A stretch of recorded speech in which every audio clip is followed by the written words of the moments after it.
இந்தியாவின் கடற்கரைகளில் ஒன்று, ஆழமான கடலில் தனிமையாக நிற்கும் ஒரு அரக்கன். போர்க்கலைக்கு பெயர் பெற்ற மராத்தியர்களும் பேரரசர் ஷாஜஹானின் மொகலாய படைகளும் இதுவரை இந்த கோட்டையை வெற்றி கொள்ள முடியவில்லை. இதுதான் முரூத் ஜஞ்சிரா கோட்டை.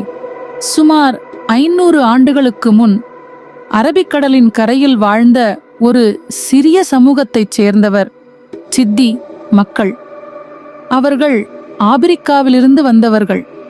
ஆனால் தங்களது வீரமும் தந்திர அறிவும் கொண்டு இந்திய வரலாற்றில் ஒரு கடற்கோட்டை பேரரசை உருவாக்கினர்.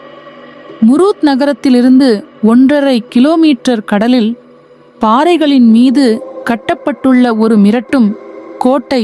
அது வெறும் கோட்டை அல்ல, அது ஒரு மர்மமான சக்தி. அதிகபட்சம் 22 ஏக்கர் பரப்பளவு. அதற்குள் பள்ளி, அரண்மனை, ஆயுத கூடங்கள், ஆழ்ந்த கிணறுகள்.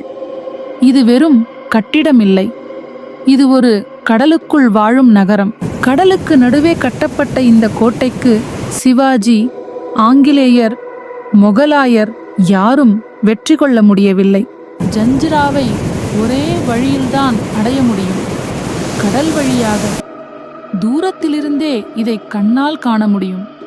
ஆனால் கை சேரும் சமயத்தில் அது நழுவும். கடலுக்குள் குடைந்த இந்த அரண்மனையில் போர்க்களங்களை நடத்தும் பீரங்கி கூடங்கள், தண்ணீரை கொடுக்கும் கிணறுகள், பள்ளிகள், கூடவே பழமையான சிக்கலான இரகசிய பாதைகள்.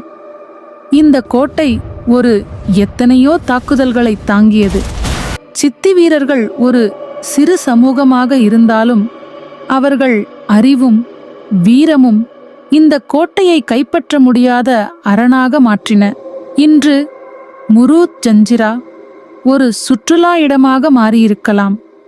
ஆனால் அதன் ஓர் ஓய்வற்ற கல் கூட வீரத்துக்கும் தியாகத்திற்கும் சாட்சி. சிறு சமூகம் ஒன்று கட்டிய இந்த கோட்டை 500 ஆண்டுகளாக இந்திய போர் தரிசனத்தில் சின்னமாக திகழ்கிறது. நாம் பார்த்தது வெறும் ஒரு கோட்டை அல்ல, ஒரு சமூகத்தின் தைரியம், தந்திரம், நம்பிக்கையின் உருவகமே முரூத் ஜஞ்சிரா.